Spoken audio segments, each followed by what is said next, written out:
Nous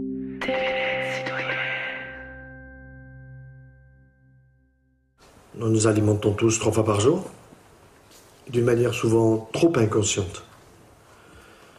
Et aujourd'hui, on a des éléments scientifiques qui sont de plus en plus clairs. Je dirais que la science de la nutrition, parmi toutes les autres sciences de la santé, est certainement celle qui évolue le plus vite. Et en même temps qu'elle évolue le plus vite, elle est en train de démontrer ce que Hippocrate, le père de la médecine, disait il y a 500 ans avant notre ère. Ça veut dire 2500 ans à partir d'aujourd'hui. Il disait que ton aliment soit ton médicament. Comment faisait-il pour savoir ça? Tout simplement parce qu'il observait les malades et les bien portants et il faisait des comparaisons. Il voyait bien ceux qui ne s'alimentaient pas correctement et qui tombaient malades et inversement.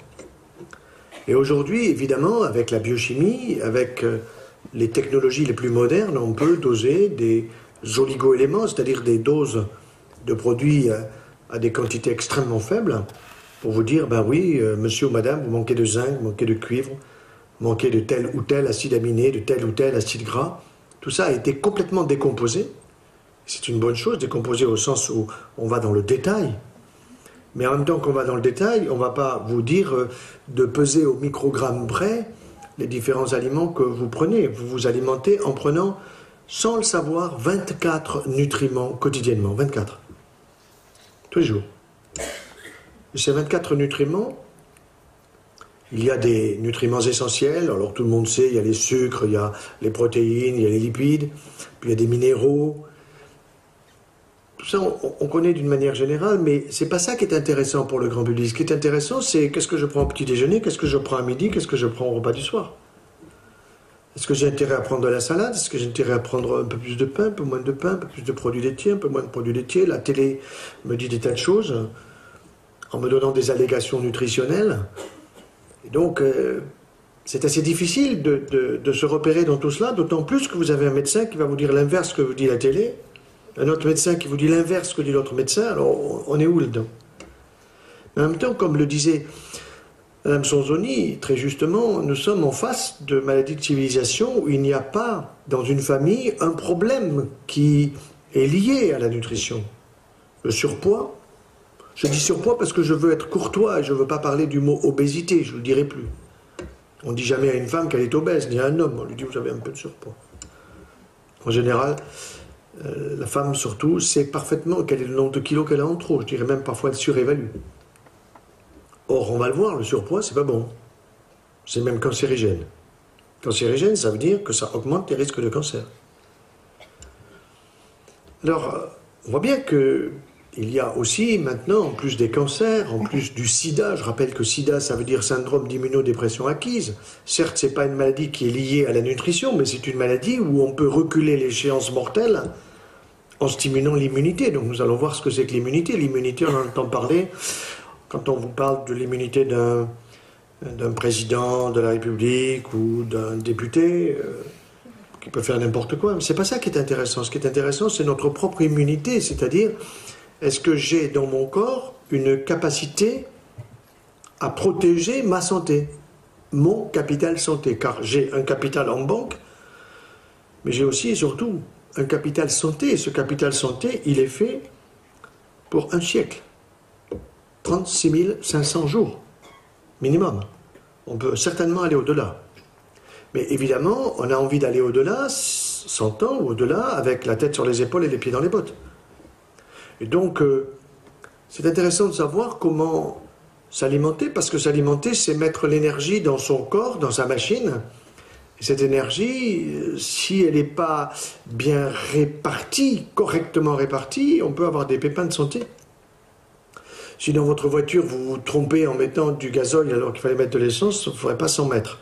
Par contre, si vous mangez mal, vous ferez 100 mètres, même 200, même 300. Donc on touche là à des comportements de santé. Et ces comportements-là, il faut les présenter d'une manière positive, surtout pas sous la forme de régime, parce que si je vous donne un régime, vous suivez un mois, au bout d'un mois, vous dites ras-le-bol, parce que c'est pas bon, parce qu'on vous a mis des interdits, Alors moi, je ne mets pas des interdits, je dis manger mieux et meilleur. Miam, miam, miam. C'est déjà plus sympathique. Et manger mieux et meilleur pour sa santé de toute la famille. Toute la famille, ça commence à 0 année, c'est-à-dire à la naissance, et ça va jusqu'à 100 ans et au-delà. Alors, évidemment, on peut dire énormément de choses sur ces aspects-là, et on pourrait commencer en le faisant en fonction de l'âge, mais on peut le faire aussi d'une manière un petit peu originale, parce que moi, mon objectif, c'est que vous reteniez ce que je vais dire, et que ça passe au bout de vos mains, au bout de vos choix, et pas simplement que vous sortiez en disant « bah oui, on a bien rigolé, ou on a pleuré, et puis il n'en reste rien ». Il faut des choses concrètes. Donc, les choses concrètes, la meilleure façon de les présenter, pour que les gens retiennent, vous avez 2 façons, d'une manière générale, en pédagogie. Soit vous touchez à l'émotif, faites pleurer. Alors on sort tous les mouchoirs, et sur le cancer, c'est assez facile. Soit on fait rigoler. Et comme moi je suis joyeux 24 heures sur 24, je vais passer par cette méthode-là. Donc je vais vous dire des choses sérieuses, mais avec un certain humour. Et donc vous allez imaginer que nous sommes en consultation, et que je rentre dans la salle de consultation aujourd'hui. C'est pas comme il y a 30 ans, parce que quand il y a 30 ans je rentrais dans la salle de consultation, j'avais pas besoin de demander qui était malade. Ça crevait les yeux. J'avais un monsieur ou une dame sur un brancard, dans un fauteuil, avec un teint blafard, anémique, cachectique, une tête, guillemets, de cancéreux, puisque je suis dans un centre anticancéreux. Aujourd'hui, quand vous rentrez dans la salle de consultation, vous avez en général la parité, un homme et une femme, ils ont l'air en pleine forme. Qui est malade? Vous saluez les deux, et voilà que le monsieur me répond en me disant « Docteur, ma femme et moi, nous sommes peut-être un petit peu originaux, excusez-nous, mais nous ne sommes pas malades. Qu'est-ce que vous voulez faire? Il y a des flamants roses à la mer, là-bas, à Montpellier, allez donc les voir, vous serez mieux avec eux, que de venir alors qu'il y a un monde de fous qui attend la consultation. Oui, mais docteur, voilà, on nous a dit que vous connaissiez les problèmes de la nutrition, des relations avec la santé, alors figurez-vous que ma femme et moi, on aimerait avoir un cancer. Alors ça ne m'était pas arrivé, alors je demande, vous le voulez où? Madame, et vous le voulez où, monsieur? Je dis, pourquoi vous voulez avoir un cancer? Ben parce que si vous nous expliquez bien comment l'avoir, nous saurons bien comment pas l'avoir. Démarche très astucieuse. De la même façon, vous pouvez me dire, je voudrais avoir, autrefois, on aurait pu dire, je voudrais avoir la tuberculose. Donc, comment éviter la tuberculose? Je vous aurais répondu, BCG, vaccin. D'ailleurs, il va falloir le faire revenir. Ce vaccin, il faut le faire revenir. On meurt aujourd'hui de la tuberculose. Alors qu'avant, c'était fini. Donc, vous voulez un cancer? Bon, d'accord, j'ai compris. Vous voulez que je vous explique comment l'avoir, mais vous voulez l'avoir où? Ben, avant de partir, me dit le monsieur, avant de partir de chez moi, je suis allé sur Internet, démarche intelligente, et j'ai regardé comment était fait le corps de ma femme par rapport au mien. Et j'ai vu que mon épouse et moi, nous avions la même organisation du corps. La différence, c'est qu'elle a un utérus et des ovaires, et moi, j'ai une prostate, j'ai des testicules, j'ai pas de sein, etc. Bon. J'ai dit, vous êtes reçu en première année de médecine, il n'y a pas de problème. Mais, vous voulez donc qu'on voit le cancer dans le sens du circuit ou... Il me dit oui, dans le sens du circuit, donc de haut en bas, d'accord. Mais, vous savez, il n'y a pas que des cancers dans les maladies de civilisation. Il y a aussi ce qu'on appelle les maladies auto-immunes. Alors ça, c'est très intéressant. Dans auto-immune, vous entendez automobile, mobilité de moi, auto-immune, immunité de moi, ma propre immunité. Or, le cancer, c'est quoi? Le cancer, c'est une baisse d'immunité à un endroit précis du corps. Que ce soit le poumon, cancer du poumon, le sein, cancer du sein, la prostate, etc. Est-ce qu'on peut expliquer le pourquoi du cancer du sein, de la prostate, du poumon, du foie, du cerveau, etc. Réponse, aujourd'hui, pratiquement oui, dans 95% des cas. On a les réponses.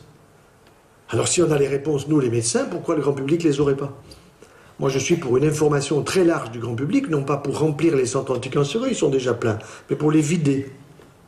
Moi, quand je suis rentré au centre anticancéreux de Montpellier, vous voyez, au siècle dernier, en 1970, nous étions 400 à bosser. Nous sommes 2500. 2500. C'est plein à craquer, tout le temps, tout le temps, tout le temps, tout le temps.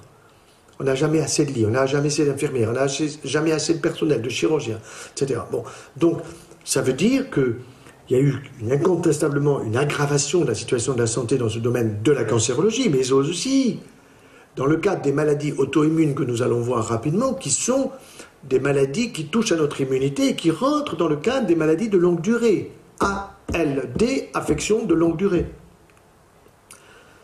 Alors, pour bien comprendre, il faut comprendre comment fonctionne mon système immunitaire. Notre système immunitaire, il est très simple à expliquer, mais on devrait l'expliquer à l'école. Un gosse de CM1 pourrait comprendre.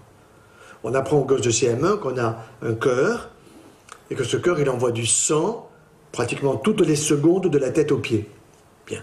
Et quasiment dans la même seconde, il le récupère. C'est fabuleux.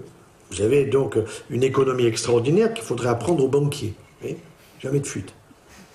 Mais ce qui est sûr, c'est que si on a une circulation de sang rouge et de sang bleu, le bleu étant oxygéné par les poumons, nous avons une autre circulation qui est peu connue, même les médecins la connaissent peu, n'en parlent peu, et c'est peut-être la plus importante, dehors du fait que, bien sûr, il faut que le cœur renvoie le sang à la tête aux pieds, c'est la circulation dite lymphatique.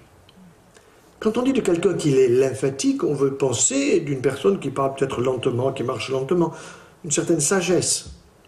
C'est pas négatif de dire que quelqu'un est lymphatique. Quelqu'un qui met du temps à réagir, qui réfléchit. Eh bien, quand je suis en train d'opérer, par exemple, avec un jeune collaborateur, je leur dis, au bout de l'instrument, là, tu vas me décrire ce que tu vois. N'importe quel endroit du corps. Et que ce soit dans le thorax, dans l'abdomen, dans les membres, n'importe où, au bout de l'instrument, il me décrit une circulation serpentine qui n'est pas plus large que les mines, vous voyez, de ces petits stylos, donc il faut appointer son regard pour le voir. C'est serpentine comme un petit serpent, et on voit à l'intérieur un liquide qui est transparent comme de l'eau, transparent comme ça, légèrement parfois un petit peu trouble. Un petit trouble quand il y a du liquide graisseux, quand il y a du beurre, quand il y a des graisses, quand il y a des lipides, ça trouble un peu le liquide. Et ce liquide s'appelle le liquide lymphatique.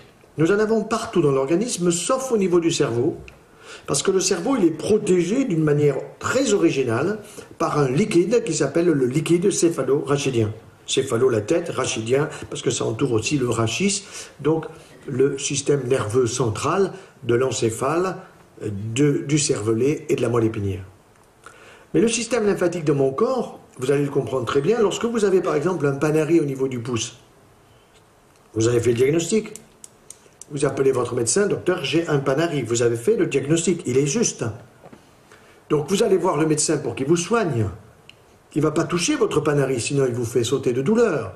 Il va vous examiner au niveau de l'avant-bras, ici, au niveau de l'aisselle, parce qu'il cherche la réaction lymphatique à cette infection du pouce.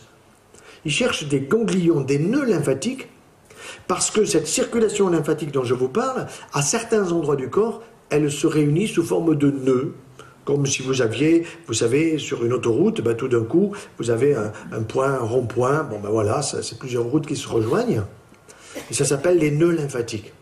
Et donc le médecin qui vous examine pour votre panari, vous examine ici pour voir si vous avez des ganglions au niveau de l'avant-bras, au niveau de l'aisselle, et il est content parce qu'il les sent un peu augmenter de volume, et il dit c'est bien, le système lymphatique de ce monsieur, de cette dame, de cet enfant fonctionne bien, parce que le ganglion, il bloque le passage du staphylocoque ici au niveau du pouce, vers le reste du corps, car le corps, à ce moment-là, serait envahi par ce staphylocoque, ferait une septicémie qui pourrait être mortelle. Notre système lymphatique nous protège. Le problème, c'est que nous ne le connaissons pas, et donc nous ne le respectons pas. On ne peut pas respecter quelque chose qu'on ne connaît pas. Or, le respecter, c'est le comprendre et le bien nourrir. Et le bien nourrir, c'est donc notre alimentation. Alors, parmi les maladies auto-immunes, tous les organes peuvent être touchés et le sont de plus en plus souvent en fonction de ce qu'on appelle la susceptibilité génétique des personnes. Donc, on va imaginer la thyroïde, ça s'appelle la thyroïdite de Hashimoto. Hashimoto, c'est celui qui a découvert, c'est un japonais.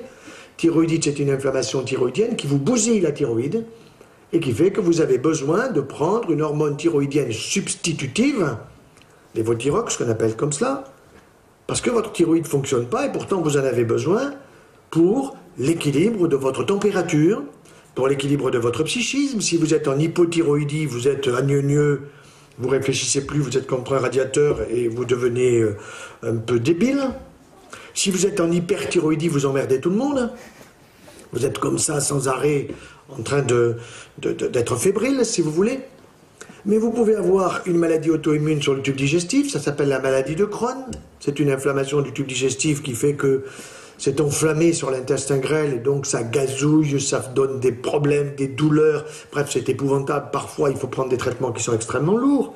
Ou bien, si c'est pas sur le grêle, c'est le côlon, c'est la rectocolite ulcéro-hémorragique, avec du sang dans les selles qui sont extrêmement inquiétantes, anémiantes. Maintenant, vous pouvez avoir la maladie auto-immune sur la peau. Vous avez une peau très sèche, sclérodermie. Vous avez le lupus érythémateux, ça veut dire que sur le visage, vous avez un petit loup, c'est-à-dire du rouge qui descend de part et d'autre du visage et qui correspond à une inflammation de la peau par une mauvaise alimentation. Vous avez les rhumatismes. Qui n'a pas mal au dos, qui n'a pas mal aux hanches, qui n'a pas mal aux genoux. Et mes collègues orthopédistes me disent, mais laisse-les continuer à bouffer comme ils bouffent, parce que nous avons la prothèse de hanche droite, de hanche gauche, on a celle du genou, maintenant on a le poignet, on a tout ce qu'il faut, on se fait les machins en or. Je suis pas d'accord, moi, avec cette façon de voir la médecine. Moi, j'ai pas du tout envie de me faire opérer, ni ce que j'aime, ni mes patients, alors que c'est pas utile si je change les habitudes alimentaires. Il n'est jamais trop tard, nous allons le voir. Et puis vous avez aussi un livre que je prépare, voulez-vous un Alzheimer ou un Parkinson? J'aurai le choix. Oui. Donc je prépare un livre là-dessus, voulez-vous un Alzheimer ou un Parkinson? Ça veut dire que si vous les voulez, je peux vous aider à l'avoir. Parce qu'on sait comment l'avoir. Il n'y a pas que la génétique. Il n'y a pas que la génétique. Bon. Donc, toutes ces maladies-là, maladies de civilisation, nous allons voir que le corps humain, il est génial parce qu'il est très cohérent.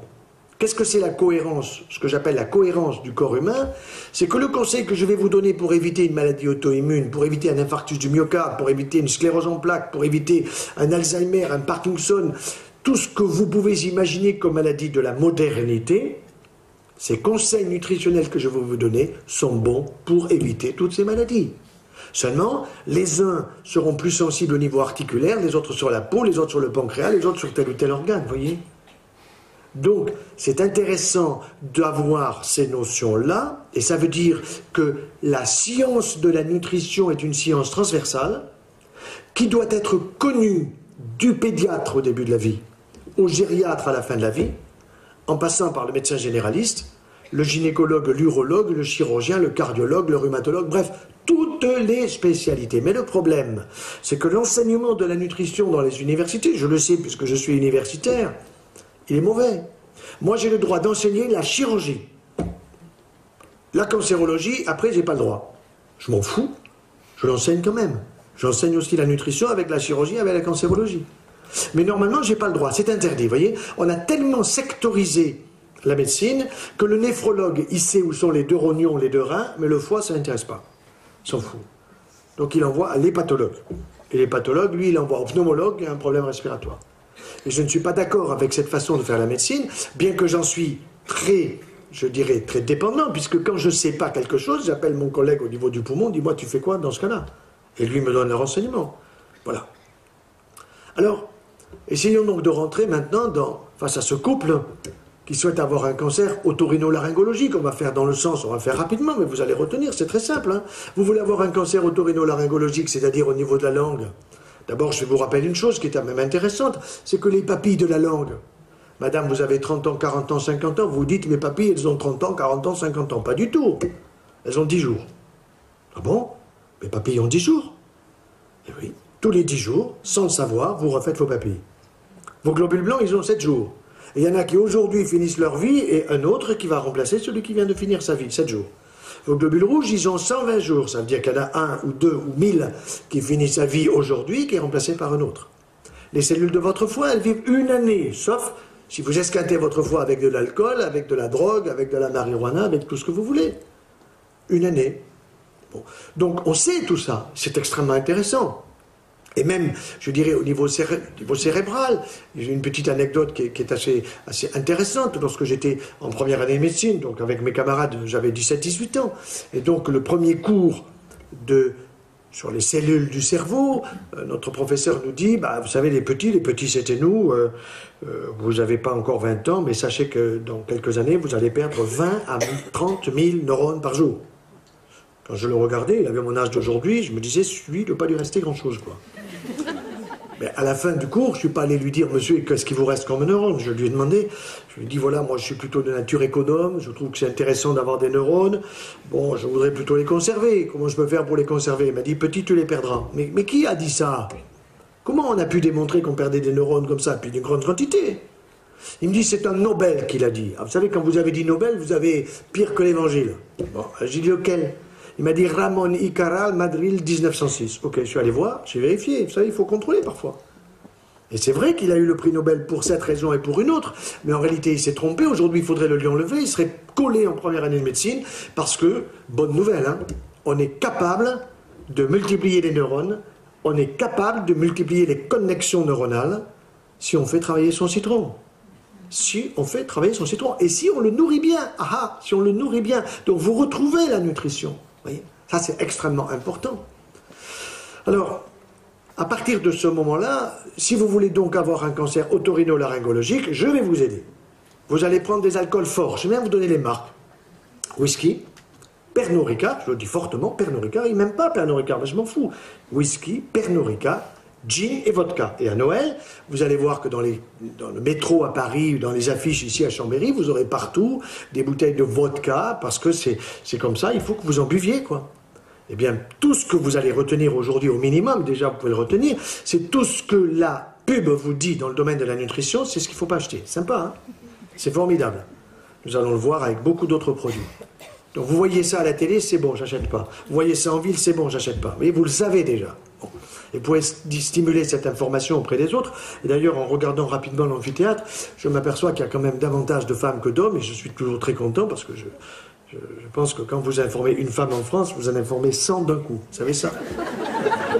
Quand vous informez un homme, vous en informez en général la moitié d'un, sauf si vous voulez parler de sexualité. Donc je vous garde, messieurs, pour la fin de la conférence, vous aurez droit à votre petite histoire. Comme ça, je vous tiens en haleine jusqu'au bout. Donc vous avez compris que pour brûler, ça veut dire irriter d'une manière chronique au niveau de la zone du palais des saveurs. Et moi je vous dis franchement, ayez pitié de votre palais des saveurs. Le palais des saveurs, entre nos deux oreilles, vous avez 6 glandes salivaires, 2 parotides, 2 sous-maxillaires, 2 sublinguales. Vous savez combien elles sont capables de fabriquer chaque jour? 3 bouteilles comme ça, de salive. Mais la salive, c'est pas de la flotte. C'est un liquide qui contient des enzymes de la digestion, puisque la digestion commence dans la bouche, mais aussi, on le sait depuis peu de temps, autour de l'an 2000, des enzymes du goût. Figurez-vous que les animaux, tous les mammifères, n'ont pas d'enzymes du goût. Vous avez vu manger un chien, un chameau, une chèvre, etc., ils avalent. Ben nous, on fait pareil. Pourquoi? Parce que nous ne mastiquons pas, nous avons des dents. Alors on nous dit souris, ouvre la bouche, là, pour la photo, tout ça, mais les dents incisives, canines, prémolaires, molaires, à quoi ça sert? À quoi ça sert? À mastiquer les aliments, c'est-à-dire à vous faire venir la salive, et il y a un proverbe allemand qui dit qu'il faut mastiquer les aliments, 73, ça veut dire 37 fois. Faites 20. Regardez un peu comment nous mangeons, vous faites 5 et nous avalons. Moi le premier, mais maintenant je fais attention, je compte. Avec ma femme, on fait des petits calculs, vous voyez. On fait un petit concours. Parce qu'elle voit ma pomme d'Adam. On voit plus la pomme d'Adam qu'un homme que d'une femme. Donc vous arrivez à voir mieux comment votre mari mange, que c'est plus difficile pour la femme. Et il faut mastiquer les aliments parce que notre œsophage n'est pas un tuyau avec un trou au milieu puis ça descend, pas du tout. C'est un tuyau, oui, mais dont les deux parties sont collabées l'une contre l'autre et l'œsophage, il doit recevoir des éléments liquides et pas des morceaux. Il ne doit pas y avoir un morceau de pain, un morceau de viande, un morceau de ceci, de cela. Il doit y avoir quelque chose qui est une forme de purée, si vous voulez, parce que l'ayant beaucoup mastiqué, ayant appelé la salive, parce que la salive va venir, vous avez goûté, et en goûtant, vous stimulez vos papilles. Et nous allons voir dans quelques instants que ces papilles, c'est quand même important de savoir qu'on les renouvelle tous les 10 jours, parce qu'un des premiers signes de l'Alzheimer, c'est quoi? C'est vous commencez à perdre le goût. C'est pas je perds la mémoire, pas du tout. C'est pas je perds la mémoire. J'ai une de mes nièces qui est neurologue, et je disais, Geneviève, dis-moi quels sont les premiers signes de l'Alzheimer et du Parkinson. Elle me disait, mais tu le sais. Je dis, non, moi je suis un pauvre chirurgien manuel, toi tu es neurologue, alors tu vas me dire. Eh ben, elle me dit, c'est la perte du goût et de l'odorat. Je dis, pourquoi tu ne le dis pas? Ah ben parce que si on le dit, on va avoir trop de monde en consultation. Je dis, mais les gens sont pas cons. Si tu expliques aux gens que quand tu commences à perdre l'odorat, c'est un mauvais signe et qu'il faut stimuler l'odorat pour éviter d'aller vers l'Alzheimer ou vers le Parkinson, tu vas voir qu'ils vont se stimuler l'odorat. J'étais il n'y a pas très longtemps dans une conférence entre l'Hérault et l'Aude à Laure-Minervois, qui est un joli village, et on m'avait réuni toutes les maisons de retraite qui étaient par là, et Dieu sait qu'aujourd'hui vous en avez à l'appel.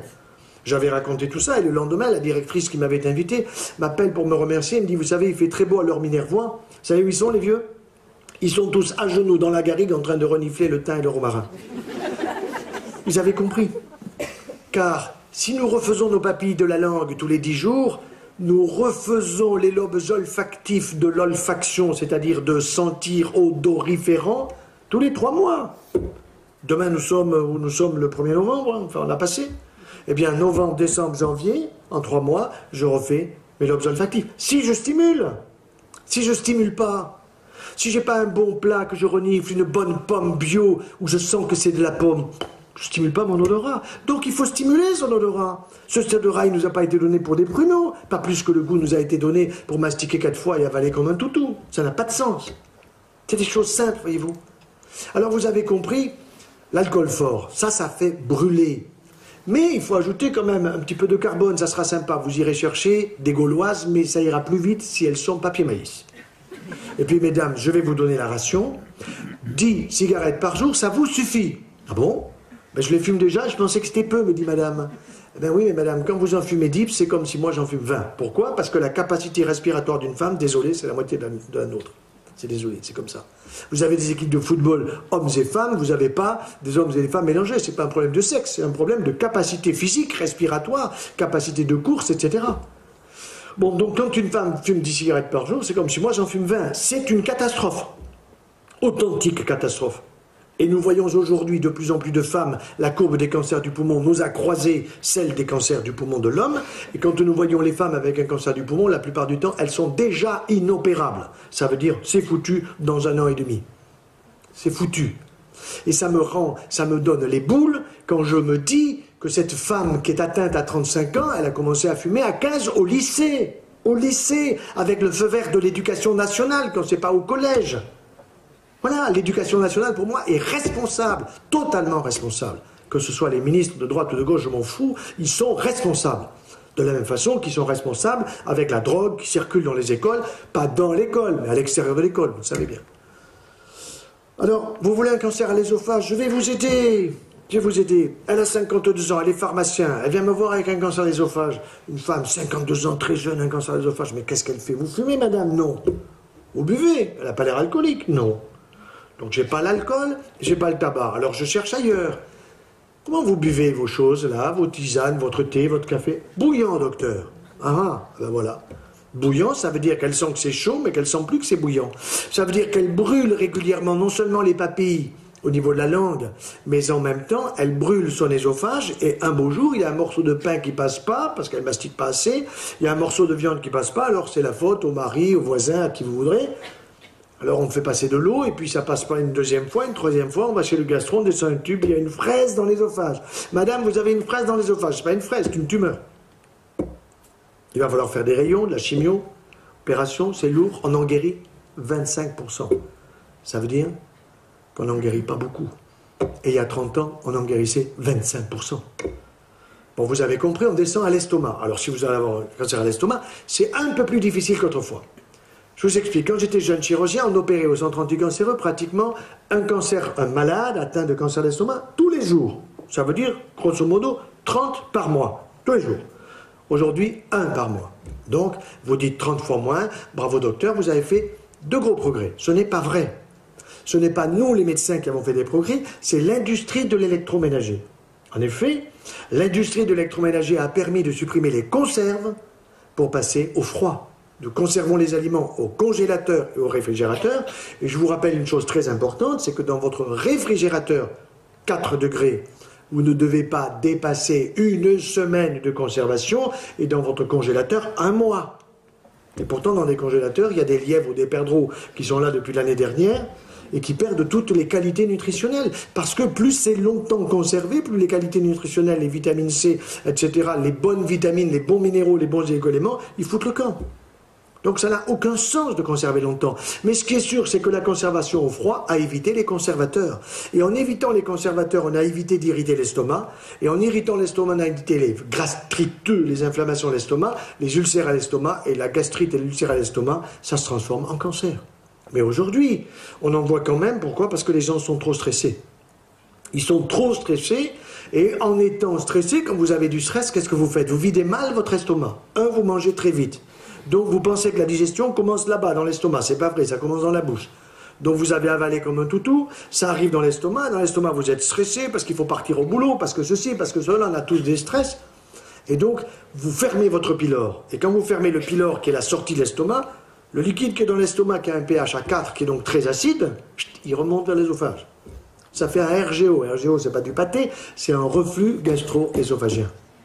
Et ce reflux gastro-œsophagien, c'est une brûlure chronique régulière au niveau de l'ésophage qui fait que j'ai un homme de 52-53 ans que j'ai vu récemment qu'il va falloir opérer, alors chimio, rayon, intervention chirurgicale lourde, guérison 25%. Vous voyez? Alors dans l'estomac, vous avez aussi un petit rongeur qui n'est pas du tout sympathique et qu'on appelle l'Helicobacter pylori. Hélicobacter, hélico ça fait hélicoptère, bactère, bactérie, pylori proche du pylore.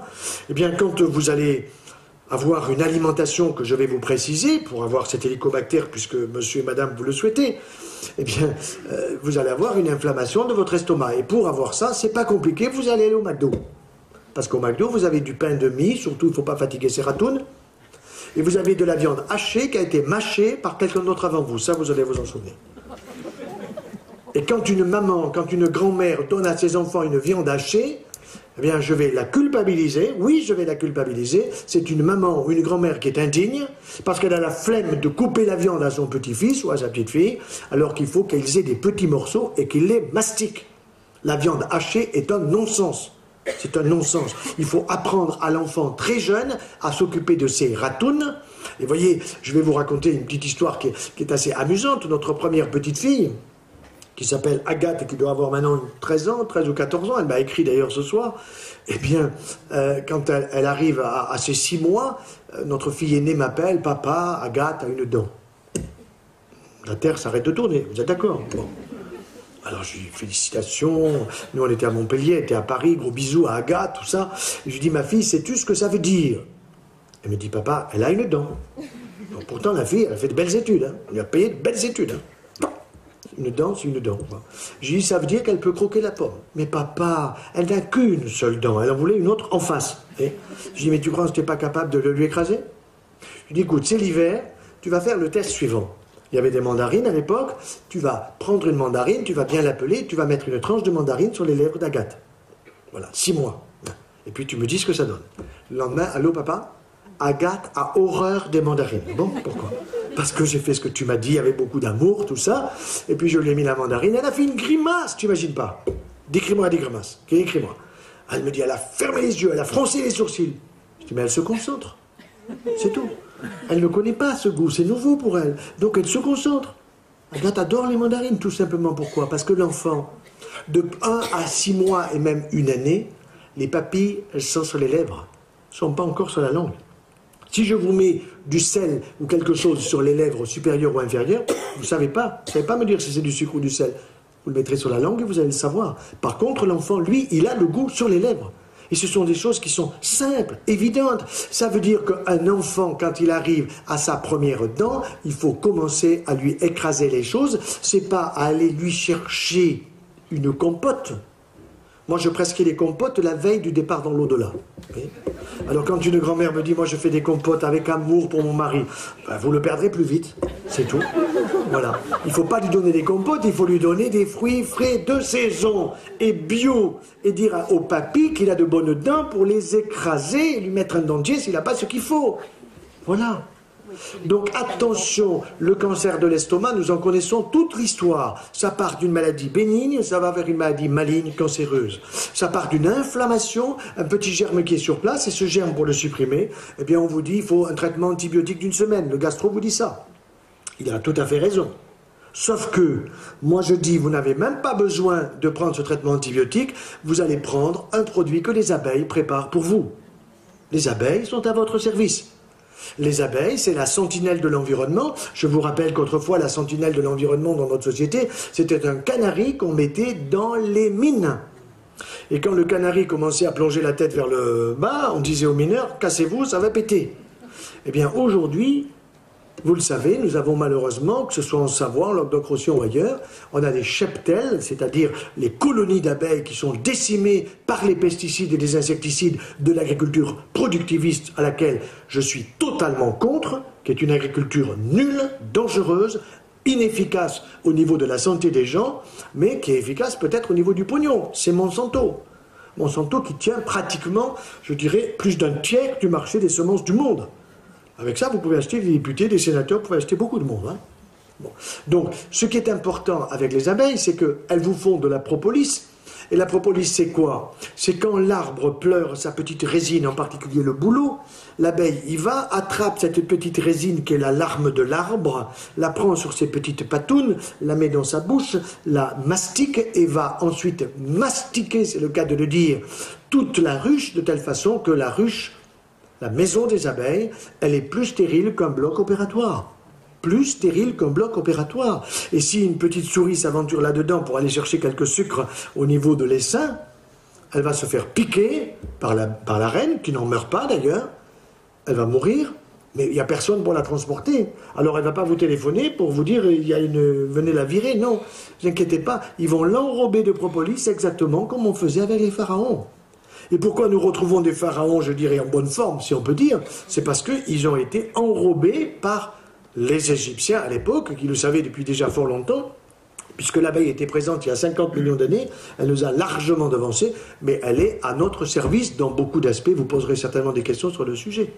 Donc prenez de la propolis, sous forme de gomme, sous forme de comprimé, et voyez, après les conférences, d'une manière générale, souvent, la voix, là les micros sont très bons, je vous en remercie, mais souvent ma voix est un petit peu éraillée quand on a parlé longtemps, alors j'ai ma propolis avec moi, voilà. Après, je prends un petit comprimé, je suce ça, paf, c'est fini.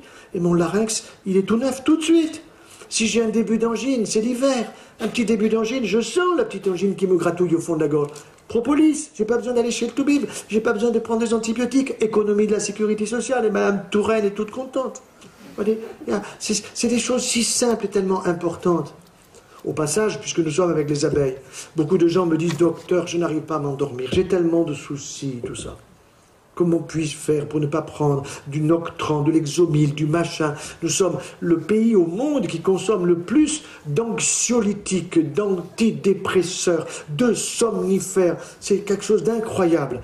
Alors que vous mettez une cuillerée à moka, maximum, une cuillerée à café, dans le petit trou qui est sous la langue, vous vous allongez, et vous allez vous endormir tranquillement et vous n'avalez pas. Pourquoi? Parce que les oligo-éléments que vous avez dans le miel, avec un peu de propolis éventuellement, sont absorbés sous la langue et vous allez vous endormir comme un ange. Il n'y a pas de problème. C'est aussi simple que ça coûte que dalle. Il n'y a pas besoin d'une ordonnance, d'un médecin, d'un type qui va vous foutre un électroencéphalogramme sur la tête pour savoir pendant la nuit si vous rêvez ou si vous ne rêvez pas, si vous avez de l'apnée ou pas d'apnée. Bon. On continue. Après l'estomac, évidemment, on va au pancréas. Alors là, le pancréas, je vous dis franchement, ayez pitié de votre pancréas, parce que si vous l'abîmez, vous allez payer la facture très chère. Le pancréas est une glande qui est merveilleusement organisée, qui n'est pas cachée au fond de notre ventre, mais elle est au fond de notre ventre. Pourquoi? Parce qu'elle est protégée, parce qu'elle est importante. De la même façon qu'on a ici du nonos pour protéger notre cerveau, eh bien le pancréas, il a deux parties. Au fond du ventre, une partie qui permet de réguler le taux du sucre dans le sang, 1 gramme de sucre par litre de sang, et une deuxième partie qui permet de digérer les graisses. Il fabrique 1 litre de liquide pancréatique, c'est-à-dire 2 bouteilles comme ça.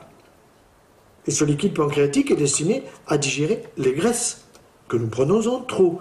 Et parfois, nous allons le voir d'une manière excessive. Alors, comment je peux faire pour abîmer mon pancréas? C'est pas compliqué. Vous allez le gaver de sucre. Et comment vous le gavez de sucre? Eh bien, tout simplement, vous avez le sucre Saint-Louis. Moi, je vous dis, laissez-le à Saint-Louis. Et puis, vous avez aussi les sucres qui sont plus ou moins cachés, que vous prenez inconsciemment. Quand vous prenez un yaya, un yaourt, qu'est-ce qu'il y a dedans? Il y a du lactose. Et le lactose, c'est quoi? Lactose, ose, c'est sucre. Et le lactose, vous n'avez pas l'impression qu'il soit sucré, alors vous allez en ajouter. Et vous êtes une petite montagne de sucre au-dessus. Eh bien, le yaya, là aussi, je le prescris la veille du départ dans l'au-delà. Je n'ose pas vous dire qui a pris un yaourt ce matin, qui prendra un yaourt demain matin, qui prendra un yaourt, qui a pris un yaourt, etc. Nous en prenons tout le temps. Pourquoi? Parce qu'à la télé, vous avez Actimerde. Vous voyez ce que je veux dire? On vous en parle tout le temps à la télé. Ça ne sert à rien, sauf la veille du départ dans l'au-delà, vous êtes fatigué. Évidemment, vous n'avez pas la force de mastiquer, vous allez vous envoler avec le syndrome des petites ailes. Il est normal que vous preniez un petit yaourt à la fraise avant de partir. Vous voyez? Je vous raconte une anecdote formidable. J'étais président de Famille de France, il doit y avoir 7-8 ans. Et un jour, une dame vient me voir, très sympa, mini-jupe, enfin, vous voyez ce que je veux dire, vous avez vraiment envie de l'écouter, quoi. Hein? Et alors, elle vient me dire, voilà, nous avons dans tel groupe un yaourt qui est un yaourt extraordinaire pour la santé. Ah bon? Vous avez des preuves? Ah ben bien sûr. Alors elle ouvre son ordinateur et puis elle me présente une vingtaine de diapositives pour me présenter ce yaourt absolument extraordinaire pour la santé qui avait été testé chez les souris, chez les rats, chez les babouins, chez les cochons d'Inde, enfin tout le monde, quoi, sauf l'homme. Et je me suis dit, elle vient me tester, quoi. Bon, alors elle présente tout ça et puis à la fin, c'était très intéressant parce qu'il y avait de la statistique, il y avait des P00 machin, il y avait de l'histogramme, c'était scientifique. Bon, je lui dis, écoutez, c'est bien, mais qu'est-ce qu'il faut que je dise à ma femme, à mes enfants, à mes malades, puisque c'est si bon pour la santé, je leur dis quoi? Ben, elle me dit, vous allez leur dire qu'ils auront la peau douce. Je lui dis, là ou là? Elle me dit, de la tête aux pieds. Ben, formidable. Je dis, mais madame, combien il faut en prendre? Ben, vous savez, on a fait la statistique à partir des rats, du poids des rats, des souris, des cochons d'Inde et compagnie. Eh bien, il faut normalement en prendre 4 par jour. Ah, d'accord. 4 par jour. Un quand? Petit déjeuner, repas de midi, repas du soir, et un avant d'aller se coucher, parce qu'en plus, il y aura ce qu'il faut pour vous endormir. D'accord. Je commençais à m'endormir, moi, vous voyez. Alors je lui dis, mais d'accord, 4 par jour, et pendant combien de temps? Ah, elle me dit, surtout pas s'arrêter, hein. Oui, mais d'accord, combien de temps? Elle me dit, 70 jours consécutifs, les statistiques.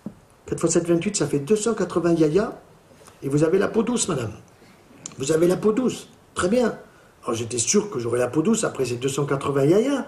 Et je lui dis, bon ben, ça y est, c'est la peau douce et je m'arrête. Et là, elle me regarde avec un regard de deuil et elle me dit, monsieur, en 10 jours, vous flétrissez. Alors je me suis dit non, je ne lui ai pas dit à elle qu'on se foutait du monde, mais j'ai écrit au patron de ce grand groupe des produits laitiers pour lui expliquer que si ça continue à passer à la télé, je lui foutais un procès au nom de Famille de France. Ça a duré 1 semaine. C'était déjà passé sur les télés. Il s'appelait, pour ceux qui s'en souviennent, le yaourt Essentiel. Ça faisait essentiel, vous voyez. Et comme elle avait dû téléphoner à ma femme ou à ma secrétaire, qui avait dû dire que j'aimais effectivement comme fruit les fraises, elle m'avait amené un yaourt à la fraise pour que je le goûte. Je l'ai goûté, il était délicieux. Et en général, quand vous prenez un yaourt, vous le prenez à la cuillère, et à la fin, vous mettez le doigt dedans, vous vous souvenez? Et puis, pour qu'il n'en reste point. Donc tout ça, c'est une aberration complète. Il faut savoir que vous avez des sucres qui sont parfaitement observés. On sait qu'on prend du sucre, et puis vous avez les faux sucres, et les faux sucres, vous avez dans le pain blanc. C'est du sucre. L'index glycémique du pain blanc est quasiment équivalent à l'index glycémique du sucre Saint-Louis. Donc le pain blanc est une aberration. Le pain blanc était donné à l'époque chez les rois, chez les reines, dans les grandes familles, et puis on a démocratisé en disant le pain blanc c'est quand même mieux. C'est faux, c'est pas le pain blanc qui est bon. Ce qui est bon, c'est le pain complet. Et nous allons voir ce qu'il faut penser du gluten dans quelques instants. Alors, votre pancréas, si vous voulez l'abîmer, ben, vous allez prendre du coca, bien sûr. Vous savez que coca, il faut en avoir toujours à la maison pour nettoyer son tapis. Il faut en avoir pour déboucher quand vous avez un tuyau qui ne marche pas bien. Vous y allez avec du Coca-Cola. C'est excellent, sauf si vous avez le choléra. Ça veut dire que le Coca-Cola, je suis pour, remboursé par la Sécu, en pharmacie, en cas de choléra. Sinon, c'est une aberration. Dans 1 litre de coca, vous avez l'équivalent de 17 morceaux de sucre. Et l'objectif, quand vous avez pris le coca, c'est que vous avez stimulé le taux du sucre dans le sang parce que c'est absorbé par l'estomac, donc le taux du sucre passe à 1,5 g, 1,10 g, 1,12 g. Le pancréas reçoit un message, attention, il y a trop de sucre dans le sang, et qu'est-ce qu'il va faire? Il va envoyer de l'insuline. Et comme le pancréas fait bien son travail, il envoie de l'insuline pour faire passer le taux du sucre de 1,10 g à 0,95 g, et quand vous êtes à 0,95 g, vous avez soif. Donc il vous en faut une autre bouteille. Alors ils ont créé le light. Il n'y a pas très longtemps, je vais voir l'un de mes collègues, c'était l'été dernier, et pour montrer un dossier difficile, radiologue, et je lui dis, je vois sur sa table une bouteille de coca. Je lui dis, vous buvez cette saloperie? Ah, il me dit, monsieur, c'est du light. Ah d'accord, c'est du light. Je lui dis, mais vous savez que c'est plein d'aspartame? Ah, elle me dit, non, c'est du zéro. Je lui dis, mais regardez, zéro quoi? Ah, elle me dit, c'est zéro, il y a écrit zéro stress. Lui, il avait compris 0 d'aspartame. Je lui dis, il y a 0 de sucre, mais c'est plein de faux sucre. Prenez votre loupe, parce qu'il faut une loupe pour le voir. Il a pris sa loupe et il a vu. Il est au bib. Il ne le sait pas. Il se fait avoir. Lui, sa femme, ses enfants, toute la famille. Il a compris maintenant. C'est fini. Il n'en prend plus. Mais il faut donner l'explication. Mais qui c'est qui sponsorise les Jeux Olympiques? Qui c'est qui sponsorise l'équipe de PSG ou je ne sais pas quoi? Évidemment, c'est eux qui ont du pognon. Alors maintenant, ils ont compris, ils ont supprimé l'aspartame, ils vont le supprimer, mais il faut que vous finissiez les bouteilles. Ils vont mettre la stevia. Ça, c'est déjà pas mal. Ça sera un sucre végétal. C'est un bon sucre, mais le problème, c'est qu'ils ont déjà certainement fait la formule chimique, et donc vous aurez droit encore à un sucre synthétique, à tous les coups, persuadé. Et non, nous n'avons pas besoin de boire des boissons sucrées. Le jus d'orange du matin, c'est un non-sens, c'est l'orange qu'il faut manger. Le jus de pomme est un non-sens, c'est la pomme, parce que vous avez la pomme et le jus, et vous avez besoin des fibres. Nous allons voir dans quelques instants pourquoi. Alors, donc, votre pancréas, essayez pitié de lui en ne le stimulant pas trop au niveau des sucres. Ensuite, ne le stimulez pas trop en le forçant à digérer les graisses. Or, d'une manière générale, le grand danger, c'est de le stimuler en prenant des graisses cuites. Barbecue. Moi, je suis pour le barbecue, mais pas l'horizontal, le vertical. C'est-à-dire le vertical qui fait que la viande, la saucisse ou le poisson sont à la verticale et que les gouttelettes tombent sur la rigole qui est en bas, mais il n'y a pas de pyrolyse de la graisse qui va se mettre, c'est le point noir ou les éléments noirs sur la saucisse, sur la viande ou sur le poisson, qui sont des benzopyrènes authentiquement cancérigènes et des choses, des nitrosamines également. Donc ça aussi, il faut le savoir. Mais quand j'ai demandé pourquoi il y avait encore des barbecues horizontaux, on m'a dit, écoutez, ils en ont construit 12 millions, quand tout le monde les aura consommés, à ce moment-là, on fera du vertical. Ça veut dire qu'on continue encore à vendre de l'horizontal. Alors que c'est une aberration complète. Donc le pancréas, il faut faire attention, parce que le jour où vous l'avez trop stimulé, ben, un beau jour, il vous dit, je n'en peux plus, prédiabète.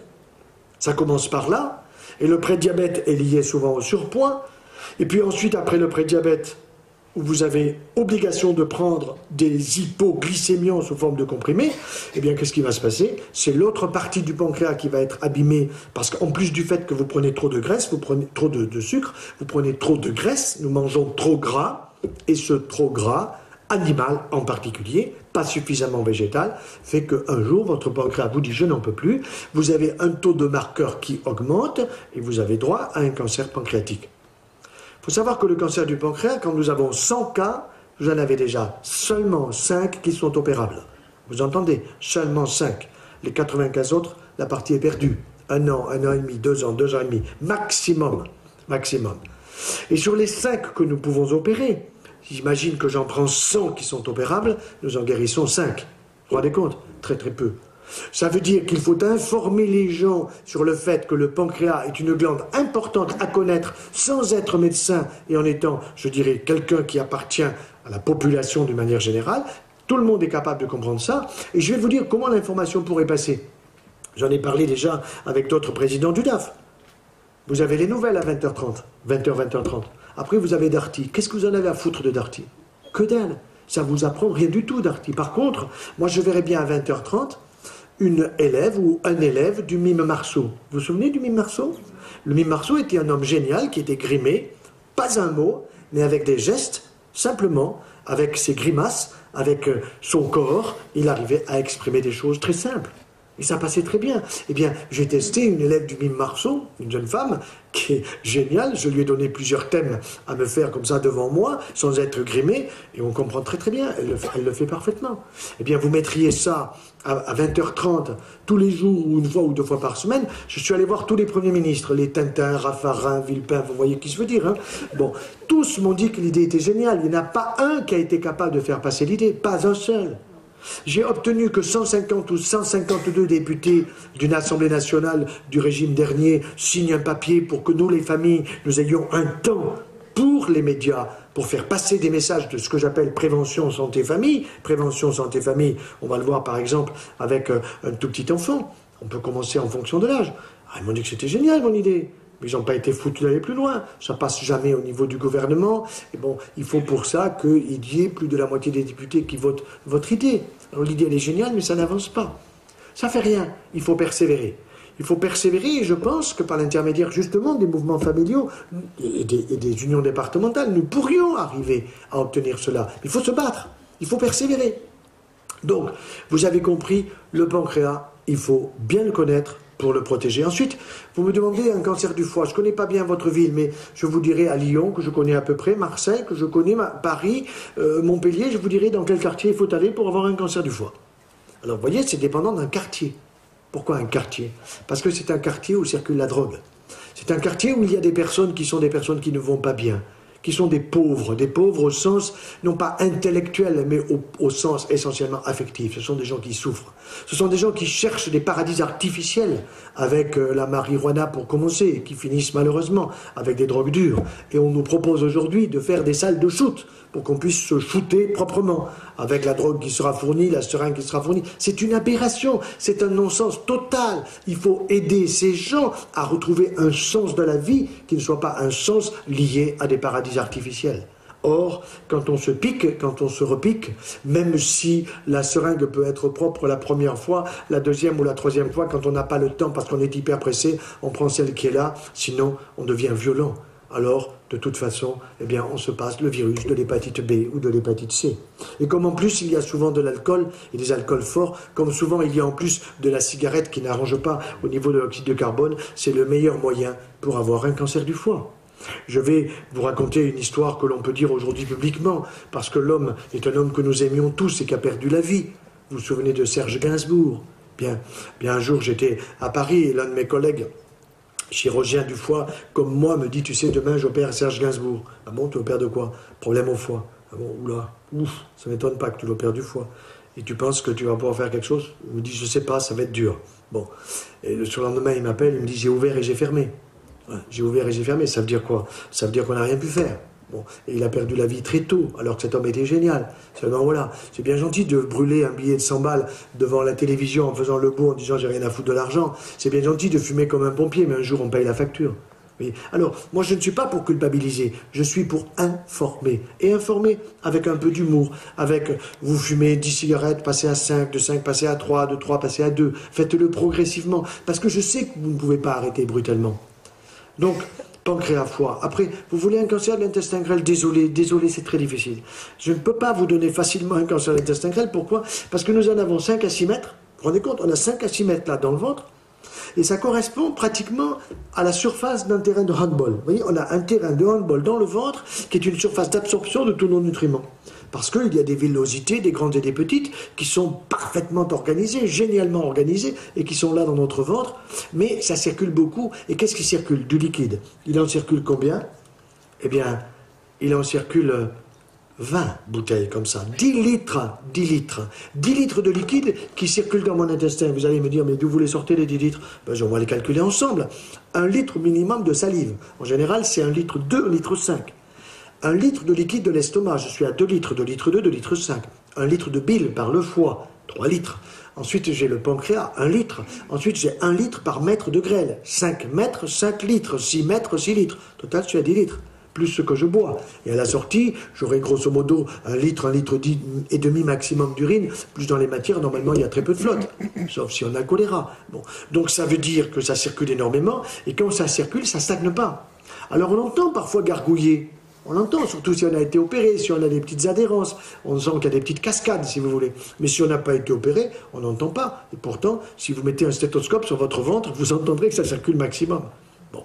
Donc, difficile, madame, désolé, monsieur, de vous faire un cancer sur l'intestin grêle. Par contre, je vais vous aider pour le côlon. Ça, c'est possible. Alors là, il n'y a pas de problème, parce que le côlon, c'est comme la politique, vous avez le droit, vous avez le transverse, vous avez le gauche, vous avez le sigmoïde, vous avez le rectum. Et là, l'important, c'est que ça stagne. Et nous sommes un pays souvent de constipés. Vous avez vu à la télévision un peu les gens, les hommes politiques, les femmes politiques, actuellement, la constipation qu'ils se prennent, c'est quelque chose d'inouï, quoi. Bon, ils sont constipés. Moi, quand je suis dans une gare ou dans un aéroport, je regarde, je me dis, mais cette dame, ce monsieur, il faudrait lui expliquer les choses. Il faudrait lui expliquer qu'il ne faut pas que ça stagne, il faut évacuer tous les jours. Et pour ça, il faut un râteau et un moteur. Alors, quel est le râteau? Eh bien, le râteau, ce sont les fibres des fruits. Les fibres des fruits, des légumes et des légumineuses. Mais des fruits de saison et des fruits frais, pas des fruits en compote et pas la pomme au four, des fruits frais pour ne pas abîmer les fibres. Mais ces fibres ne seront efficaces que si vous les mastiquez bien. Sinon, pour les spécialistes, vous allez faire des phytates et vous aurez de la malabsorption. Donc il faut bien mastiquer votre fruit, votre pomme, votre poire, votre kiwi, peu importe. Et les fruits, il faut en consommer 4 à 6 par jour. et bio, et de proximité, et pas aller chercher des fruits qui arrivent de Pologne, j'aime bien les Polonais, ou qui arrivent d'Italie, ou qui arrivent de je ne sais où, des fruits de proximité. Donc le mieux c'est de connaître l'agriculteur, car aujourd'hui je dis, et je donne souvent des conférences sur ce thème, que l'agriculteur c'est le premier acteur de santé. L'apiculteur c'est le premier acteur de ma santé, celui qui s'occupe des abeilles. Vous voyez, premier acteur de santé, dans la mesure où il n'est pas dans une agriculture productiviste, où il est là pour m'exploiter et nous prendre pour un consommateur. C'est souvent comme ça, on nous prend pour ça. Consomme tant que tu peux. Publicité, et ils nous suivent. Puisque quand ils vous mettent une nouvelle publicité, croyez-moi, un, elle a été testée, et deux, ils vous suivent.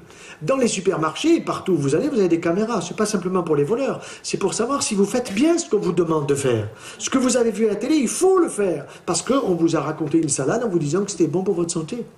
Alors, les fibres, c'est le râteau. Mais un râteau, eh bien évidemment, il faut ratisser, ça veut dire qu'il faut le faire avancer. Et pour le faire avancer, eh bien, il faut un petit moteur. Et le petit moteur, c'est la musculature intestinale qui va se contracter pour faire avancer les éléments qui sont dans le côlon, c'est-à-dire les matières que nous ne devons pas garder. Et ce petit moteur, ce sont les polyphénols, ce sont les flavonoïdes. Vous les avez dans le vin, plus dans le rouge que dans le blanc, polyphénols qui sont présents. Vous les avez dans le thé, plus dans le thé vert que dans les autres thés, mais il y en a toujours dans ces éléments-là. Vous en avez dans l'huile d'olive, donc tous ces éléments sont très positifs, et en particulier l'un d'entre eux qui s'appelle la rutine, comme la rustine, vous enlevez le S, et ce polyphénol qui est la rutine est spécifique de la contracture de la musculature intestinale. Pas besoin d'aller chez le pharmacien, il faut aller chez le vigneron. Vous voyez, c'est plus sympa, mais attention, moi je donne toujours la dose. C'est un ballon, j'ai pas dit un litron, d'accord?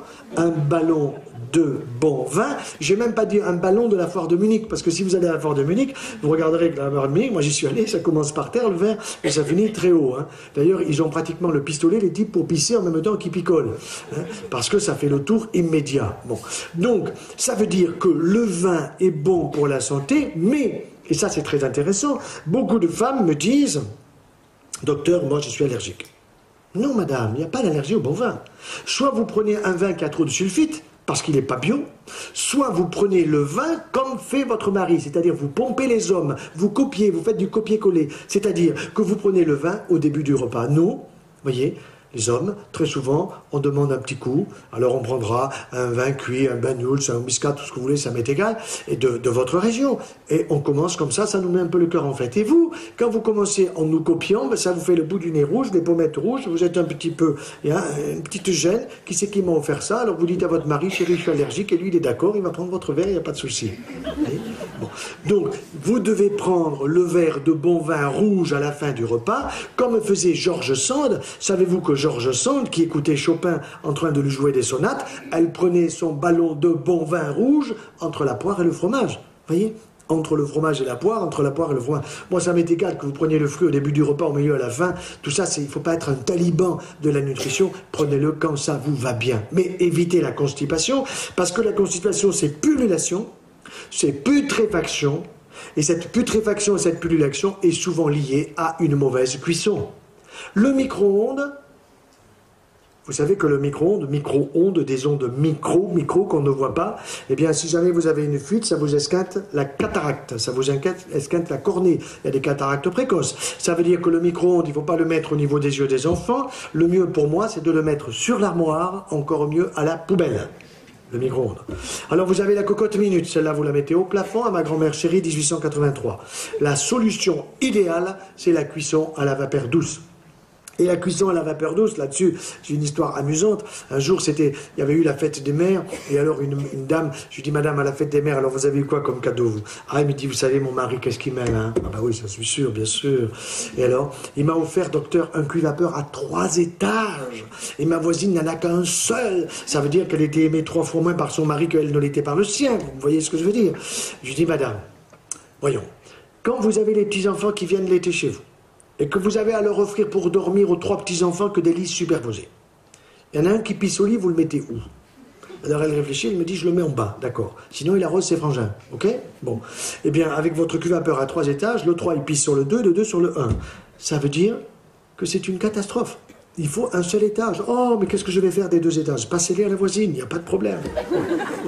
Donc elle a parfaitement retenu ça. Un étage suffit. Il faut que le couvercle soit bombé vers le haut, qu'il soit un petit peu en chapeau de gendarme, si vous voulez, pour que la vapeur d'eau monte et soulève le couvercle par sa pression de vapeur d'eau et qu'elle ne retombe pas sur votre poulet, sur votre canard, sur vos patates, sur vos carottes, parce que sinon elles sont bouillies. Et si c'est bouilli, c'est bon pour les Anglais. Vous avez déjà mangé dans ce pays là-bas? Vous avez déjà mangé vraiment là-bas? Non, franchement, il y a un palais avec une reine. Mais je ne sais pas si ces gens-là, ils ont un vrai palais. Nous avons le palais. Nous avons un palais savoyard, un palais languedocien, un palais de Roussillon, un palais de toutes les régions de France. Et le palais français, aujourd'hui, il faut le respecter, il faut le faire connaître, il faut le stimuler. Donc, vous vous méfiez, il faut les évacuations quotidiennes. Vous savez qu'à Montpellier, nous avons Louis Nicolin qui s'occupe du sport, mais c'est lui, grâce à lui, que notre ville n'est jamais constipée. Jamais. C'est-à-dire qu'il n'y a pas de pullulation, il n'y a pas de... C'est propre, c'est nickel. Si vous allez à Marseille, je ne sais pas si ça vous est arrivé d'aller là-bas de temps en temps, c'est effrayant. Alors c'est Guérini, je crois qu'il s'en occupe. Bon, je n'ai pas de problème avec lui. Mais ce qui est sûr, c'est que je trouve que cette ville n'est pas propre. Elle n'est pas propre, pourquoi? Parce que je n'ai pas nettoyé correctement. Et ça, c'est un sujet d'hygiène publique. De la même façon que c'est un sujet, je dirais, de santé personnelle, que de ne pas être constipé est absolument fondamental. Nous devons évacuer tous les jours. Alors, il reste maintenant à essayer de voir un peu le petit déjeuner, le repas de midi, à être un peu plus concret, à rentrer dans le détail. Petit déjeuner, il faut évidemment une boisson, il faut des choses à croquer. Alors à croquer, devant moi, j'ai au moins 2 fruits. Ce matin, j'avais une pomme et une mandarine. D'accord?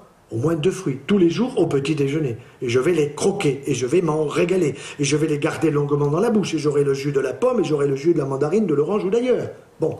Ensuite, il faut une boisson. Et la boisson, c'est quoi? Ah, vous allez me dire, mon café au lait, mon chocolat au lait, mon tata au lait. Non, non, non. Nous sommes les seuls mammifères adultes, figurez-vous, à boire du lait. Avez-vous vu une vache boire du lait? Peut-être ici en Savoie, mais ça m'étonnerait quand même. Hein. Si vous la voyez, vous m'appelez, vous me faites une photo, hein, parce que ça m'intéresse vraiment. Bon. Donc, ça, c'est pas possible. Nous sommes aujourd'hui en train de boire des laitages alors que nous devons les consommer sous une forme solide, c'est-à-dire sous forme de fromage. C'est pas le yaya, parce que le yaya, comme disait récemment une maman, ma fille, elle les gobe. Elle le gobe. J'ai bien aimé cette expression. Ma fille, elle gobe les yaourts. Combien elle en prend? 3 par jour, 4 par jour, tellement elle s'en régale. Bien sûr, parce que c'est très bien fait pour que ça ait du goût. Vous comprenez? C'est plein de lactose. Et c'est plein de quoi? De facteurs de croissance. C'est quoi les facteurs de croissance, docteur? Ah, mais les facteurs de croissance, je vais vous expliquer. C'est très intéressant à expliquer. Figurez-vous que dans le lait de la maman, pour son bébé, eh bien, il y a des facteurs de croissance pour le cerveau du bébé. Vous êtes d'accord? Le bébé, 1 an après, il parle, il reconnaît Hollande, Sarkozy, les autres, il n'y a aucun problème. Il reconnaît papa, maman, il commence à parler, à jouer, il sait le bleu, le rouge, il joue, etc. Il est intelligent, il commence à peine à marcher. Il a 1 an. Par contre, le veau, lui, 1 an plus tard, il pèse déjà 365 kilos de plus par rapport à son poids de naissance. Il court, déjà. Il a pu être allaité par sa mère, bien qu'aujourd'hui, on ne le lui donne plus. Le lait de sa mère, il est pour nous. Parce qu'il faut savoir que dans le lait de la vache pour son petit, il y a des facteurs de croissance. Pour un animal qui va prendre 365 kilos, ces facteurs de croissance, c'est quoi? 3 facteurs de croissance. Alors que dans le lait de la maman pour son petit enfant humain, il y en a 7 pour le cerveau, 7 facteurs neurotrophiques. Et dans le lait de la vache pour son petit le veau, il n'y en a que 3. Un qu'on appelle épidermal growth factor, facteur growth croissance, facteur de croissance de l'épiderme, de la peau, de l'enveloppe. Le deuxième, il s'appelle transforming growth factor, facteur de croissance qui transforme les articulations, les muscles, les tendons de l'animal, et Dieu sait qu'il est costaud. Et le troisième, c'est insulin growth factor, c'est-à-dire facteur de croissance de l'insuline, c'est-à-dire insuline, pancréas, tube digestif. Voyez? Or, ces facteurs de croissance, ils ne sont pas pour moi, ils sont pour cet animal-là, qui est volumineux. Or, le problème, c'est qu'autrefois, quand ma propre maman faisait bouillir le lait, quand mon père allait chercher le lait chez le vacher, et qu'il rentrait après nous avoir amenés à l'école à la maison, on faisait bouillir le lait. Et il y avait la couche épaisse. Et cette couche épaisse, c'était quoi? C'était les facteurs de croissance qui, en termes physiques, étaient floculés, c'est-à-dire qu'ils n'étaient plus actifs. Il faut savoir que la formule chimique d'un facteur de croissance, ce sont des ponts disulfures. Vous allez imaginer que ça, c'est une molécule de soufre, et ça, c'en est une autre. Un pont, c'est ce qui relie les deux. Eh bien, dans le TGF, le transformé grand facteur, vous en avez 9 ponts. Et pour détruire 9 ponts disulfures, désolé, il faut faire bouillir le lait. Or, aujourd'hui, on ne le fait plus bouillir. Il passe à quoi?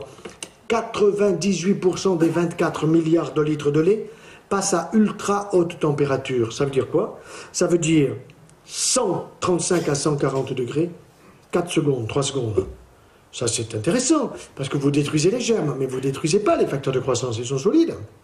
J'ai donc fait, au nom de Famille de France, une saisine au niveau de l'Agence française de sécurité des aliments qui a changé de nom, il ne s'appelle plus AFSA, mais ANSES, et j'ai obtenu 2 ans et demi pour avoir les résultats, et pour me donner un polycopié de 98 pages que j'ai regardé d'une manière extrêmement détaillée, et où on vous dit, oui, peut-être bien que les facteurs de croissance augmentent les cancers du sein, de la prostate, mais c'est si chouïa. Et quand vous regardez de près, c'est 25 à 30%, c'est pas chouïa, c'est pas vrai. C'est beaucoup. Mais moi, je veux pas avoir un cancer de la prostate, je veux pas que ma femme ait un cancer du sein, je veux pas que mes amis aient un cancer du pancréas, je ne veux pas avoir des maladies auto-immunes.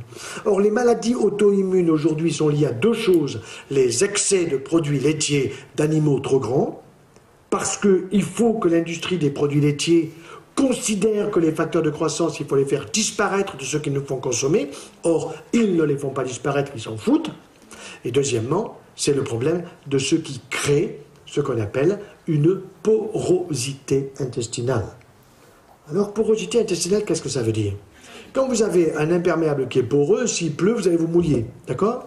Eh bien, quand vous avez un intestin qui est poreux, il faut savoir que l'intestin, ce sont des cellules qu'on appelle des entérocytes, des cellules intestinales qui sont collées les unes aux autres. Il y en a des milliards. Et une cellule intestinale, elle vit 4 jours. Au bout de 4 jours, il y en a une autre. 4 jours, il y en a une autre. Et entre les cellules, vous avez ce qu'on appelle des jonctions serrées. Jonctions serrées. Or, le problème d'aujourd'hui, c'est que le gluten du pain moderne actuel, vous remarquerez que quand vous prenez du pain, ben vous avez des difficultés à trouver un trou dans le pain. Il faut une aiguille pour trouver un trou. Autrefois, vous alliez à 11h30 chercher le pain chez la boulangère, et vous reveniez, vous cassiez la baguette, et vous vous amusiez à en manger parce que c'était bon, et en même temps, on mettait un doigt, l'index, le pouce dans les trous. Il était aéré parce qu'il y avait beaucoup de levain. Aujourd'hui, que dalle. Vous avez des levains chimiques, vous avez un gluten qui est extrêmement solide au niveau des protéines qu'on appelle gliadine et gluténine, et qu'est-ce que ça crée? Ça crée que les jonctions serrées entre les cellules intestinales se desserrent. Alors je fais exprès d'élargir, mais normalement ce n'est pas une aussi large. Mais à partir du moment où ça se dessert, vous avez une mauvaise molécule qui passe. Elle devrait passer ici à travers la cellule, mais là non, elle passe entre les cellules. Et où elle va? Eh bien elle va là où il ne faut pas aller. Le calcium qu'il y a dans le lait de la vache, vous en avez 4 fois trop pour nous. 4 fois trop. Le lait de la maman contient du calcium, bien sûr, suffisamment pour le bébé. 4 fois moins que le lait de la vache, ce qui est normal, puisque le petit humain, il va prendre 5 kilos en une année, alors que l'autre, il en prend 365. Donc il est normal qu'il y ait beaucoup de calcium dans le lait de la vache. Mais on vous a mis dans la tête que si vous ne prenez pas assez de calcium, vous allez avoir de l'ostéoporose, vous finirez en poussière, ce qui est d'abord certain.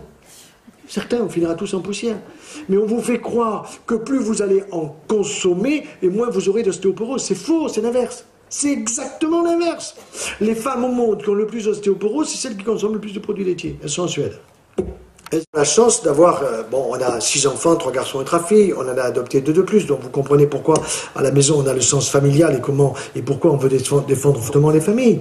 Eh bien, nous avons une de nos filles qui est historienne, donc quand elle sait que son père et sa mère sont passionnés par la nutrition, et alors dès qu'elle trouve des choses dans l'histoire, elle me rappelle, papa, est-ce que tu sais? Je dis non, je ne sais pas, raconte-moi. Alors elle me dit, ben voilà, figure-toi qu'il y a un conte hongrois ou tchécoslovaque, je ne sais pas, par là-bas. Je pensais qu'elle me parlait d'un conte de Perrault, vous voyez, d'un conte d'Andersen, d'un conte à raconter, quoi. Non. Elle me parlait du mari de la comtesse. Ah bon, et alors? Eh bien, papa, figure-toi que ce conte, il a honoré sa femme 7 fois en une seule nuit. En général, il y a une femme qui crie comment elle a fait, quoi. Bon. Ça a été ma question, bien sûr. Comment il a fait? Réponse, papa, il prenait des pois chiches al dente. Pois chiches al dente. Mais ça me dit quelque chose. Mais les pois chiches, c'est sûr, qui sont pleins de phytohormones. Et les phytohormones qu'il y a dans les pois chiches, ils vont chatouiller les ovaires de madame et les testicules de monsieur. Parce que les hormones de madame ne sont pas les mêmes que celles de monsieur. Nous, c'est une seule, la testostérone. Et les femmes, c'est estrogène et progestérone. Et al dente, ça veut dire quoi? Ça veut dire cuisson à la vapeur douce. Ça veut dire une cuisson qui ne dépasse pas 5 minutes. Ça veut dire que je les ai fait tremper la veille dans l'eau et que pendant que je suis endormi, tout ça s'est bien passé, ils se sont bien hydratés. Et le lendemain, 5 minutes au cuit vapeur. Et ensuite, je vais les mastiquer. Pourquoi? parce qu'ils sont un peu comme des noisettes. Parce qu'en les mastiquant, je vais faire sortir véritablement les hormones, parce que je vais avoir une stimulation hormonale qui est une stimulation phyto-hormonale extrêmement intéressante. Voyez? Ah, je suis sûr qu'à Chambéry, dans 3 jours, 8 jours, il n'y a plus un pois chiche, hein, ça c'est sûr. Alors en général, les hommes à la sortie me disent, docteur, les pois chiches, vous en prenez combien? Alors je vous dis, je vais vous dire, je ne vais pas vous cacher, 2 fois par semaine les pois chiches, bien sûr. Une bonne poignée, avec de l'huile d'olive et de la bonne, extra vierge, bien sûr, plutôt de chez nous, pas besoin d'aller dans les pays étrangers. Et puis ensuite, vous allez y mettre du persil, parce qu'il y a beaucoup de calcium et de vitamine C. Vous y mettrez de la menthe et vous mangez ça à genoux, formidable, voyez. Alors, voyez à travers toutes ces informations que j'ai essayé de vous faire passer, puis on va passer aux questions, combien Jean Rostand avait raison. Et Jean Rostand, il disait, il vaut mieux un bon menu qu'une ordonnance. Et vous comprenez pourquoi moi je préfère aller au resto qu'à l'hosto. Je vous remercie.